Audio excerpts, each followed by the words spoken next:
Hello, everyone, and here we have a news story. Before we get to that, I want to ask you to subscribe, like, and be sure to write comments in order to participate in the development of the community. Write how to improve my community, current topics and the stories you are interested in, and much more. I read and listened to all the comments. I want to thank everyone for their support and the people who wrote to me by mail, broadcasting news stories. Don't forget to put a bell in order not to miss new videos. And now let's go. Is it possible to forgive treason? It seems to me that the word forgive does not quite fit. You can just put up with treason. It is impossible to forgive treason. It will haunt you all your life. For some reason, women do not understand this. A real man, if he is not a cuckold, he will never forgive treason and will not accept it.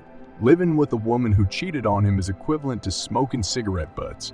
The reason for the betrayal is secondary here. Female excuses, allegedly, he did not love me or did not satisfy me in sex, do not work here. If your husband does not suit you, divorce him, but most women want to stay married and walk on the side. As they say, eat a fish and sit on a dick. A cheating woman is constantly in the euphoria of falling in love. They mistake it for love. Having children and a long marriage does not matter to them, especially if the lover is a young guy. In the end, everything's secret becomes clear and she goes to her lover with her head held high, destroying all the bridges that she has been building for so long. A loved one is usually not enough for a long time. After a while, there comes a belated sobering up, tears begin, visits to the ex-husband. Suddenly, she remembers that she has children. They are also involved in a showdown. Any means are good. From tantrums to chatnage. But only ruins remained of the happy family, and nothing can be returned. My mother left my father and me when I was 4 years old. My father never married again and gave me all his love. When I turned 18, my father died. I was left alone. I didn't know my mother, and frankly, I didn't want to know. I didn't have any feelings for her. As a result, I served in the army and went to one of the African countries, was an instructor of a mortar battery, taught my business. One day, returning from training, I broke one rule, not to drink water from local sources, but it was too hot and I could not restrain myself. As a result, I developed hepatitis. I was sent home for treatment. I was in the hospital for 3 months. I wasted no time and met a nice girl. She was a doctor at this hospital. It seemed to me that it was love at first sight. As soon as I recovered, I immediately proposed to her, and she agreed. I was very happy. Soon we had a son. I wanted more children, but my wife was categorically against it, said that she was still young and wanted to live for herself. It was the first alarm call, but then I couldn't even think about something bad. The service was delayed. Business trips to hot spots began. I could devote less and less time to my family. No one is interested in your problems in the Army. There are vacations, but not as long as we would like. I really missed my son and wife when I was at home. I tried to give my family as much time as possible. But at some point, my wife cooled down to me. It seemed that she was no longer happy with me, and my son also began to move away from me. Once I was sent on a business trip for 6 months, there was no way to call home. I wrote letters. My wife answered me only once. The letter was cold, as if she had written this letter through force and not out of love. I didn't receive any more letters from her. Everything ends sometime, and now my business trip has come to an end. As soon as I arrived at the unit, I was in such a hurry that I forgot to hand over important papers to the headquarters. I was in a hurry to get home. My wife was not at home. My son was playing in the yard under the supervision of neighbors. When the neighbor saw me, he was embarrassed, said that my wife had asked him to look after the child, and she would be back soon. But it seemed to me that he was hiding something, so I took my son in my arms and went home with him. My son started telling me how he was doing in kindergarten, about his friends, and most importantly, when mom is busy, Dad picks him up from kindergarten. What dad? I asked in perplexity. Dad Oliver, he loves me and promised to give me a big red car, my son answered me. Then he looked at me and asked, Uncle, will you stay with us for a long time? I felt uneasy. I'm not an uncle, I'm your father. No, my dad's name is Oliver. My dad's name is Oliver. Mom says he and I are leaving soon. It's just that when you arrive, my dad leaves home. My throat was dry, my head was all messed up. I didn't understand what was going on. And then my son added, the main thing is not to stay with us for a long time because I miss my dad. I tried my best to control myself. We entered the house. I handed my son gifts and went to the shower myself. Through the noise of the water, I heard the door slam. Apparently, my wife had returned home. I took my time, slowly drying myself with a towel. At some point, I became disgusted to touch things in this apartment. After getting out of the shower, she was cooking in the kitchen. No sooner had I entered the kitchen than she was already enthusiastically shouting with arrival. She pretended to be happy and kissed me on the cheek. "I'm gonna feed you now," she said. "No, sit down. Let's talk," I muttered. The cold spread inside me. It drowned out my rage. It seemed to me that I was seeing myself from the outside, that this was happening to someone else, not to me. My wife felt something and slowly sank into a chair. "Have you had a new dad for a long time? And where are you going to go, far, far away from here?"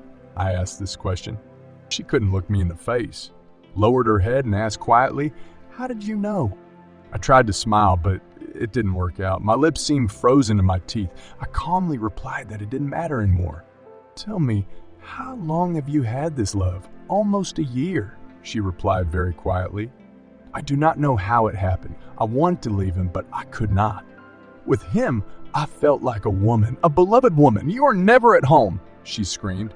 "Stop shouting. You are an adult and have made your choice. I will file for divorce. I will come to my son whenever possible, and you should remember my house. So find yourself a place to live," I replied angrily. After that, I turned around, took the bag, and went to the exit. She screams at my back, "You won't even ask who he is." And she starts crying hysterically. I looked at her with a stony face, shrugged, turned around, and left. At that moment, I didn't feel any emotions, only a cold inside. Fate is playing with our lives, I thought. First, my mother left me, now my wife. She even tried to take my son away from me. Okay, time will tell what will happen next. In court, my wife diligently poured slops over me, accusing me of all mortal sins. Especially I like the statement about treason. It turns out that I didn't come home for so long because I got a mistress. All the time of our life together, I beat and humiliated her.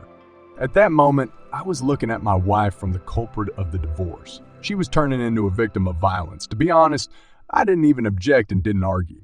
The judge looked at my wife with sympathy. The result of the court is a divorce and alimony. I cannot approach my son without the mother's permission. But she couldn't leave me homeless. After the trial, I asked my ex-wife, "Aren't you ashamed?" Of course, I never heard the answer.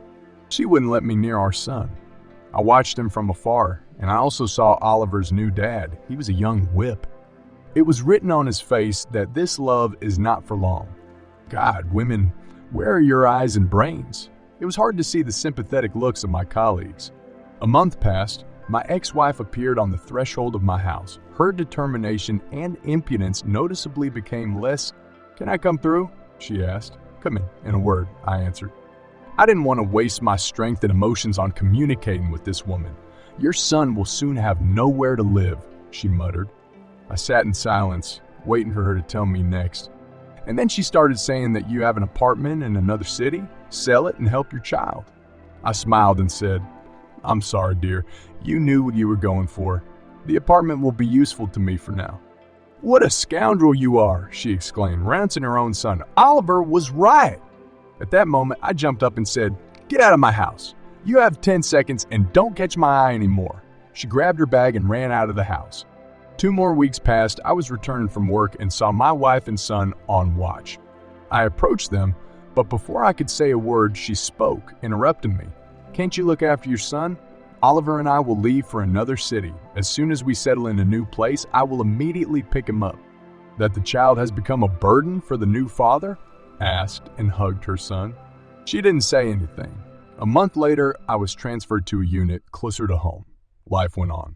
I began to forget about what had happened. The most important thing is that my son was next to me. He grew up and matured. At first he asked questions, "Where is mom?" Then he stopped asking as if he understood everything himself. My wife didn't show up and didn't try to contact me. It was hard for me to raise my son alone. Sometimes I even had thoughts about finding a wife so that my son would have a mother. But I quickly realized that no woman needs someone else's child. It is believed that a man is obliged to love an adopted son or daughter, but a woman does not owe anyone anything. So I lived for 15 years. A lot has changed. My son grew up, followed in my footsteps, studied at the military academy. I was also promoted. There was a lot of work. closer to spring, I got involved in the workflow. It became easier. One day, when I returned home, I saw that the food was out. I got dressed at home, got in the car and went to the store and saw the ex-woman near the cash registers. I thought, what is she doing in this city? She's moved. Then she turned around and somehow felt my gaze on the back of her head. Turning around, she greeted me in surprise. I see you're not doing well. What makes you think that? I answered with a smile. She looked me up and down and happily replied, well, at least you're not homeless. It was obvious that, in her opinion, she was happy with my failed life. She straightened her coat and shook her hair, as in advertising. Apparently, her life was a success. She was looking forward to my questions, but I was silent. Finally silent, she could not stand it and asked how our son was doing. Her look became somehow guilty. I told her that he was doing well, that he would graduate from the academy soon. Then a little girl came up to us with the words, "Mom, who is this?" She took this girl by the hand and answered, "This uncle is my colleague with whom we once worked together. Here's my business card for you. If things really go bad, we'll find a bowl of soup for you." Gracefully turned around and headed for the exit. I followed her with my eyes, threw the business card in the trash and went to load the groceries into the trunk. Time passed. I was climbing the career ladder. I never thought that I would become a general of the military academy. My son had a graduation. I was in a hurry to get on the plane. I was afraid to miss this event. And so I got on board. Thank God I succeeded. A young woman was sitting in the next seat and was looking at me with interest. But how surprised I was when I saw my wife in the company of an elegant lady and a gray-haired colonel. She saw me and didn't know how to behave. Eventually, she introduced me to her friends as a colleague. The colonel asked me, "Are you a military man too? Where did you serve? What rank are you in?" The ex-wife tried to seize the initiative. "He has been to many places and his rank is major," she said. The colonel smiled and replied, "Yes, not many people have a career." Alas, I'm not a major. I'm a lieutenant, I replied and tried to put a mournful expression on my face. The girl sitting next to me smiled. "So young and already a lieutenant," she said softly. She didn't hide her disappointment that I didn't meet their expectations. The colonel lost all interest in me and buried his face in the phone. The plane landed successfully. People started boarding the bus, and then I heard a voice behind me shouting, "Lieutenant General." I turned around and saw a fit young guy pressing his hand to his head. "A car is waiting for you." I turned to my wife. The white-haired colonel's jaw dropped, and both ladies fell into a stupor. "Can I let you all down?" I asked with a smile. They were silent in a stupor. "Well, as you wish," I answered and sat in the back seat of the car. The young boy closed the door behind me, and we headed to the graduates. After the solemn march, I turned to my son to congratulate him on his rank of lieutenant and graduation from the academy. My son was standing and talking to some woman, saw me, smiled, and we hugged. It was my ex-wife who also came to congratulate her son. "Do you mind you yourself told me that he is graduating from the academy soon?" she said quietly. The son looked at me with bewilderment. "Yes, son, this is your mother," I muttered. I have no mother except the one who died one day," my son replied. He turned around, hugged me, and said, "Come on, Father, we still have urgent matters to attend to." When we got into the car, I looked at my ex-wife. She was standing motionless, her hands pressed to her chest and looking in our direction. That's the whole story, friends. Support this channel with a subscription and write a comment. I didn't want to tell my story for a long time, but the author of the channel is a good guy. He has a dream. I think he will make it come true. Thanks to everyone, and that's it. Channel author's advice. Dear friend, it is obvious that you have been through a lot of pain and trials in your life. Betrayal and heartbreak can be incredibly difficult to overcome, and your experience has caused you mixed emotions. Although I can understand your point of view and the feelings you have expressed, I would like to offer another point of view for your consideration. Forgiving does not mean forgetting or condoning the hurtful actions of other people. It's about freeing yourself from the burden of carrying this pain with you. Forgiveness does not mean that what happened was in the order of things.